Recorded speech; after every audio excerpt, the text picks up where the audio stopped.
Sobre la Tierra, en Radio UBA 87.9.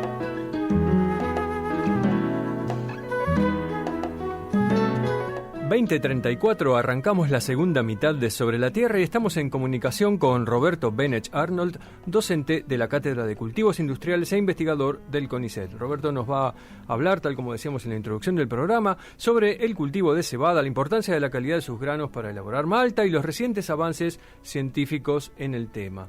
Y en particular vamos a tener un adelanto de lo que va a ser el seminario que Roberto va a dar en el Instituto IFEBA, mañana viernes 2 de septiembre, y que va a tratar sobre las herramientas que surgieron para el cultivo de cebada tras 25 años de interacción entre la academia y la industria. ¿Cómo estás, Roberto? ¿Qué tal, Pablo? ¿Cómo Buenas estás? noches, bien, Gracias bien. por llamar. No, gracias por estar en Sobre la Tierra.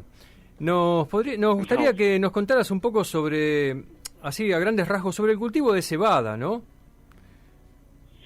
Bueno, el cultivo de cebada es un cultivo que ya hace 30 años que empezó a ocupar una buena cantidad de superficie sembrada. Es una alternativa al trigo como cultivo de invierno. Y esos 30 años, digamos, no son casualidad. Eso coincide con el inicio de lo que fue el Mercosur, el hecho de tener a Brasil como socio comercial.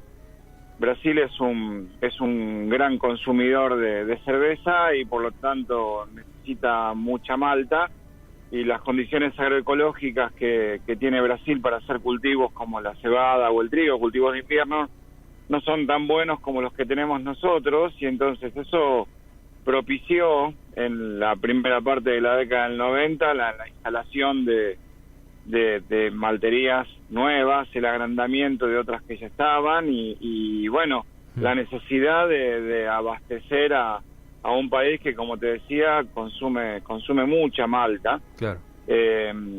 Lo que se ha sembrado es fundamentalmente lo que se conoce como cebada cervecera, que es lo que mayormente son cebadas de 2 hileras, ¿no? A diferencia de lo que es la cebada forrajera, que son las cebadas de 6 hileras. Eso tiene que ver con la forma, la conformación morfológica de la espiga, que las hace distintas, claro. Aunque hay algunas cebadas de 6 hileras que también se usan como cerveceras. Claro, o sea que en este caso la cebada la cebada cervecera es para malta y casi que es exclusivamente para hacer cerveza, ¿o hay otros usos de la malta? No, se usa para hacer cerveza, aunque también se usan otros granos para hacer malta. O sea, la cebada es mayoritariamente el grano por excelencia para malta.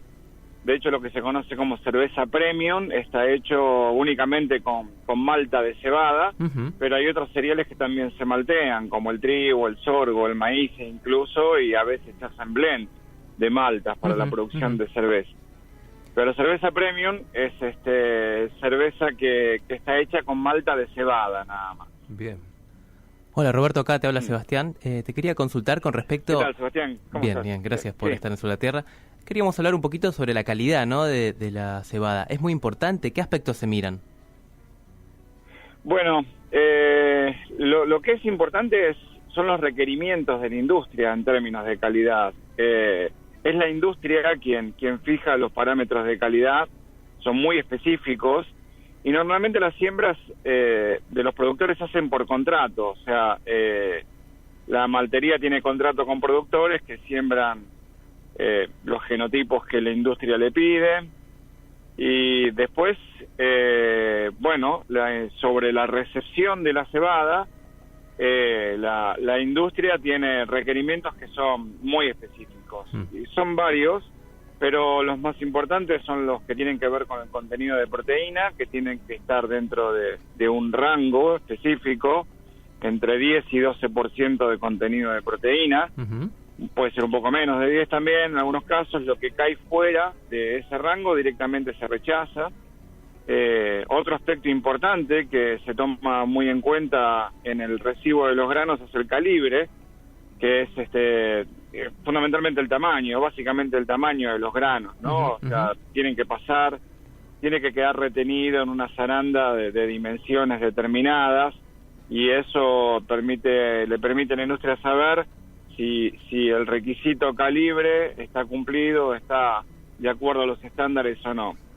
Y bueno, como les decía, la industria es exigente en cuanto a eso. Después tiene una serie de parámetros que bueno, se determinan directamente en el laboratorio de calidad que tiene la industria, que bueno, tiene que ver con el extracto de malta, una serie de parámetros que hacen también a la calidad. Pero los más importantes para el recibo, los que el productor tiene que estar muy atento, es el contenido de proteína, el calibre y además el poder germinativo, porque acordémonos que el proceso de malteado requiere de la germinación del grano. Sí. El proceso del malteado exige que se ponga en marcha la germinación, se frene, ahí cuando empiezan a sintetizarse las enzimas que van a hidrolizar los componentes del grano, fundamentalmente el almidón y algunas proteínas. Eso se muele y esa es la malta, que después cuando se vuelve a poner en contacto con el agua, bueno, termina de hidrolizar el almidón en azúcares simples, que son los que después van a fermentar por efecto de la levadura, ya en el proceso de producción de cerveza. Exactamente. Y bueno, y respecto de toda esta calidad, que bueno, como ya estabas explicando, tiene que ver con los requisitos en gran parte de la industria cervecera, ¿no? ¿Y qué es lo que determina esta calidad? Estos parámetros que vos estabas describiendo recién.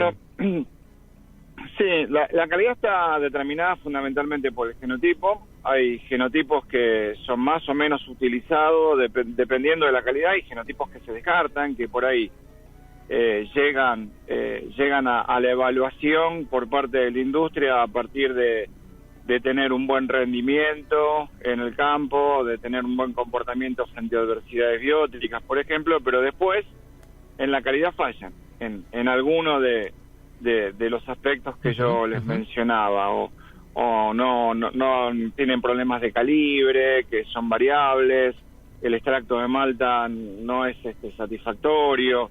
Eso se descartan, no se usan y se terminan usando aquellos genotipos que suelen cumplir bajo condiciones normales de manejo y producción con esos atributos de calidad. Generalmente, más o menos con intervalos de 7, 10 años, siempre hay algún genotipo que domina, digamos, que ocupa la mayor parte del área sembrada, porque es aquel que le asegura a la industria que va a estar dentro de los rangos de calidad esperados. Pero además del genotipo, el ambiente modula la calidad. Un aspecto muy importante es la fertilización. La fertilización nitrogenada, porque a diferencia de lo que es el trigo, la cebada es mucho menos plástica, en el sentido de que si nos excedemos en la cantidad de nitrógeno aplicado para producir más rendimiento, corremos el riesgo de excedernos en el límite de proteína. Claro, te pasás. Acuérdense que por encima de 12% también es rechazado.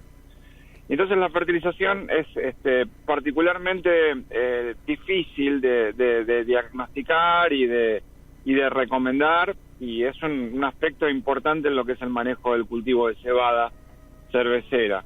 Pero después están otros aspectos del ambiente, como por ejemplo las condiciones durante el llenado de los granos, ¿no? Fundamentalmente la temperatura, el ambiente térmico, que lo que hace es modular la velocidad con la que los granos adquieren la capacidad de germinar. Acuérdense que les dije que para industrializar el grano tenía que tener buena capacidad germinativa, sí. 95 a 98%, sí. Por lo menos, de poder germinativo. Eso hace que la cebada se mejore justamente para que tenga poca dormición a cosecha y que los granos puedan ser industrializados ni bien son cosechados. La otra cara de esa moneda es que por perder muy rápidamente la dormición, muchas veces la pierden cuando todavía están en la planta madre, y eso expone al grano a sufrir daño por brotado o pregerminado si es que llueve antes de la cosecha. Claro. Y esa susceptibilidad a sufrir ese daño está regulada por la temperatura durante el desarrollo de los granos. Después, la temperatura también modifica un par de atributos de los granos, particularmente un parámetro que se conoce como temperatura de pastificación, que tiene que ver con la calidad del almidón, y el calibre, que son determinantes del extracto de malta, ese parámetro integrador de la calidad que usa la industria. Esos son dos ejemplos de cómo el ambiente térmico, por ejemplo, durante el desarrollo de los granos, modifica aspectos que tienen que ver con la calidad. Qué bueno. Estamos en Sobre la Tierra, le queremos contar a la audiencia el programa de la Facultad de Agronomía, y estamos hablando con Roberto Benech sobre el cultivo de cebada para producir malta y los avances científicos y tecnológicos en este tema. Bien, Roberto, recién en la introducción dijimos que hace 25 años vos y tu equipo de trabajo ahí en la FAUA colaboran con la industria de la malta. ¿Qué te gustaría destacar sobre este trabajo en conjunto y aparte que vas a hablar mañana, ¿no?, en el seminario de IFEBA? Sí, bueno, lo que voy a contar mañana son una serie de herramientas que hemos desarrollado con la industria. Nosotros empezamos con Maltería Pampa en su momento, seguimos con Quilmes. Bueno, esas en algún momento eran las dos compañías principales, pero también con otras malterías. Hoy en día, el otro día nos consultaron desde Ecuador por Ambip, que es una maltería probablemente la más grande del mundo, para hacer allí, y cebada, hacen de hecho en Ecuador cebada para Malta, pero empezamos con Maltería Pampa hace 25 años. Maltería Pampa se instaló en el sudoeste de la provincia de Buenos Aires, y justamente a partir de la entrada en el Mercosur y de la necesidad de tener una industria maltera de mayor envergadura de la que había hasta ese momento. A partir de allí, la gente de la industria nos empezó a consultar por algunos problemas, por ejemplo, esto del pregerminado y el brotado, que tenían en algunas variedades, la posibilidad de tener alguna herramienta que permitiera predecir la susceptibilidad que iban a tener en algunos genotipos de sufrir ese daño, y a partir de esa predicción tomar medidas de manejo, como por ejemplo cosechar anticipadamente el cultivo de forma tal de no exponer el grano antes de la cosecha al efecto de la lluvia, en caso de que hubiera un pronóstico de lluvia. Sí. Importante que coincidiera justamente con una predicción por parte de nuestra herramienta de que ese cultivo iba a estar susceptible a sufrir pregerminado, porque los granos habían salido demasiado rápido de la dormición. Uh-huh. Después seguimos desarrollando herramientas para el manejo post cosecha de esos granos. Como les dije, la industria necesita un poder germinativo que no puede ser inferior al 95%. Pero por otro lado, la cosecha se maltea, se industrializa al cabo de un año por una cuestión de capacidad operativa de la industria. O sea, tienen que tener los granos guardados durante varios meses, porque operativamente no pueden hacer todo al mismo tiempo. Y eso significa correr el riesgo de que esos granos, si no están almacenados en forma adecuada, vayan perdiendo la viabilidad, caiga el poder germinativo, lo que los termine inutilizando desde el punto de vista industrial. Claro. Nosotros les desarrollamos un instrumento que les permite no solamente asignar prioridades de malteo, según algunas características del grano, que también tiene que ver con cosas que le han pasado en relación al ambiente durante el desarrollo, sino también con y esa herramienta no solamente les permite asignar prioridades de malteo, es decir, vamos a maltear este lote primero, porque si lo dejamos durante 2 o 3 meses en el silo es probable que el poder germinativo caiga al 80%, y eso ya no se puede industrializar, sino que además esa herramienta les permitió diseñar condiciones de almacenamiento que permiten maximizar la longevidad de los granos. Y eso también lo voy a estar mostrando, eso fue parte de las herramientas que hemos desarrollado. Más recientemente hemos encontrado relaciones que explican cambios en el extracto de malta con la temperatura durante el desarrollo de los granos, y eso está en un periodo de prueba, pero hasta el momento nos ha servido para hacer zonificación de calidad, por lo menos en relación a lo que es la temperatura durante el desarrollo de los granos. Todas estas herramientas estamos en este momento trabajando para incorporarlas como un módulo de calidad al Crono Cebada, que es un sistema experto que desarrolló también el grupo de cultivos de invierno de la Cátedra de Cereales, dirigido por Daniel Miralles, que lo que hace es, para cada genotipo predecir la fenología del cultivo. Y bueno, este módulo de calidad lo estamos tratando de ensamblar con el sistema de este experto Crono Cebada. En fin, que cada una de estas cosas, y yendo a tu pregunta, Sebastián, de qué nos dio todo este contacto con la industria, lo que yo puedo decir es que si yo no hubiera tenido ese contacto con la industria, que ya les digo, fue por el llamado de ellos, a partir de trabajos nuestros con otros cereales que nos convocaron, probablemente no nos hubiéramos dedicado a la cebada. Y detrás de cada una de estas herramientas que les contaba, además de herramientas que tienen la utilidad que les contaba para la industria, sí, significaron avances científicos, al punto tal de que está todo publicado, eso en revistas científicas. Y eso disparó una serie de preguntas que nos permitieron avanzar en aspectos más básicos del comportamiento del grano de cebada, y el cual sirve además como fundamento para generar nuevas herramientas.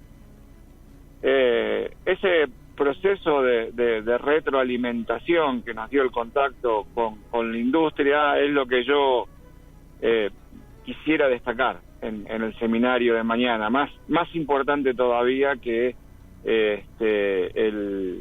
las herramientas que voy a describir, ¿no? Exacto.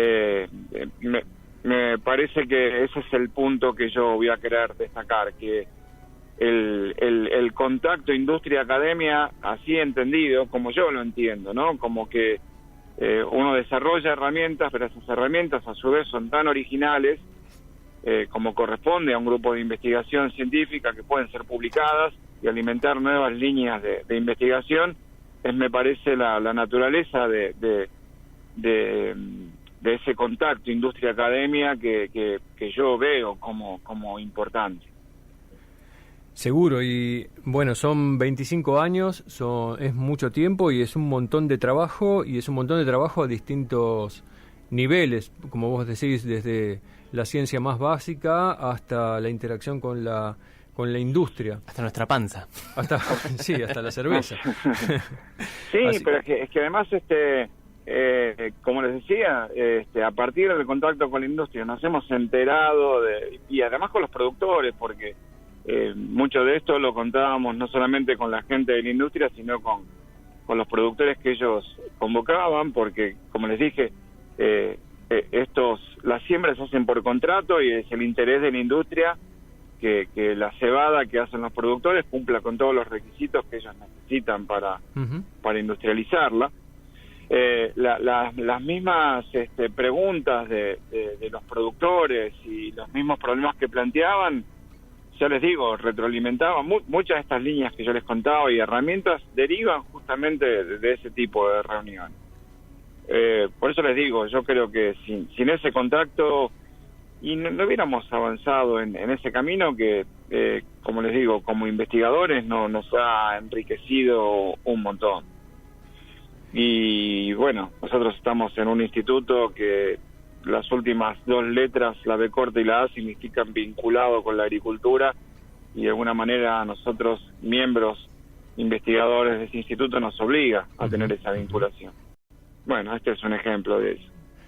Bien, y desde Sobre la Tierra además nos encanta que nos hayan contado todo esto. La cebada no es un tema que esté frecuentemente y nos encanta, y me parece que vamos a hacer un montón más de notas porque es como un espacio vacante. Lo que es apasionante es la integración vertical. Es realmente un ejemplo claro de agroindustria e integración vertical. Por eso no solamente importa lo que pasa en la industria, sino que a la industria le importa todo lo que pasa en el campo antes de llegar allí. Por eso es un ejemplo que tiene un montón de aspectos. Cuando ustedes me preguntaron qué era calidad del cebada, yo les dije, bueno, calidad es muchas cosas. Bueno, esas muchas cosas es lo que lo hace tan interesante, ¿no? Claro. Bien, Roberto, te queremos agradecer que hayas estado en Sobre la Tierra. y te mandamos un abrazo No, y yo les quedamos en agradezco a ustedes contacto. por la nota. Y bueno, buen seminario mañana. Bueno, muchas gracias Pablo y Sebastián, les mando un abrazo y gracias por el contacto. Perfecto, quedamos en contacto. Chao, Roberto. Un abrazo.